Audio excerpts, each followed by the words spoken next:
Les éditions L'Échappée rééditent un livre d'Henri Minchel sur le mouvement de travailleurs juifs nés dans l'Empire russe. Une vieille blague juive qu'on racontait dans ma famille parlait de deux navires se croisant en Méditerranée, le premier faisant route vers Israël et le second en repartant en direction de l'Europe. Quand ils passaient l'un en face de l'autre, les passagers se faisaient mutuellement le même signe du doigt sur le front, « Vous êtes fous ». L'histoire nous a enseigné depuis qui étaient les fous, car les optimistes ont trop souvent fini à Auschwitz. J'ai repensé à cette blague en lisant le livre d'Henri Minchel consacré au Bund, que les éditions L'Échappée viennent de rééditer. Le Bund, mouvement juif ouvrier, est né en 1897, la même année que le premier congrès sioniste. Premier parti politique juif, socialiste, marxiste et laïque, le Bund a réussi à fédérer des dizaines de milliers de militants juifs en Pologne, Lituanie et Russie, tout en suscitant l'opposition des partis sionistes, toutes tendances confondues, des juifs orthodoxes et des communistes, qui l'accusaient de séparatisme et de nationalisme petit-bourgeois. L'histoire de ce mouvement est à la fois celle d'une réussite phénoménale et d'un échec tragique.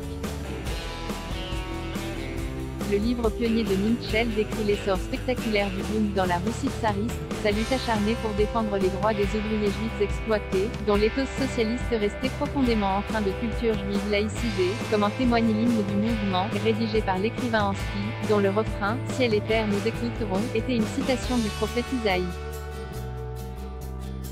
Comme l'écrit l'auteur, le parti ouvrier juif avait insufflé une religion nouvelle, celle du travailleur juif. En 1903, l'Union générale des ouvriers juifs de Russie, de Pologne et de Lituanie comptait 30 000 membres. Minchel s'attarde notamment sur la période de la Révolution et de la guerre. La position idéologique du Bund est décriée tant par les sionistes que par les socialistes russes. Lénine lui-même consacre une série d'articles à la question, sous le titre « Le prolétariat juif a-t-il besoin d'un parti politique indépendant ?» Sa réponse est sans équivoque, tout séparatisme juif est une forme de nationalisme réactionnaire. Avec une ironie mordante, Plekhanov dit la même chose, les bundistes sont des sionistes qui ont le mal de mer.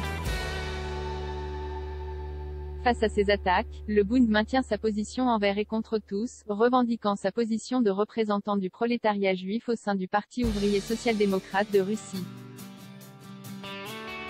L'histoire avec sa grande hache n'a pas épargné le Bund. Comme le relatait l'ancien ministre israélien de la Défense Moshe Arens, dans son livre consacré au ghetto de Varsovie, les partisans du Bund plaçaient leurs espoirs dans leurs camarades socialistes polonais, en escomptant qu'un jour tout s'arrangerait dans la future Pologne socialiste. Alors que les partis sionistes pressaient les Juifs de quitter le pays pour immigrer en Palestine, le Bund lança un appel au Goïkai, vivre ici et maintenant. Sur ce point comme sur d'autres, l'attitude du Bund et des autres mouvements non sionistes s'avéra suicidaire.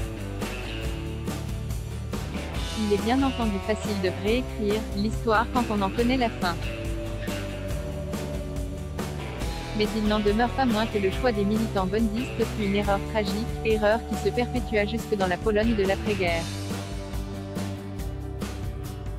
En effet, relate Minchel à la fin de son livre, les accusations de crimes rituels et les pogroms se multiplièrent en 1946.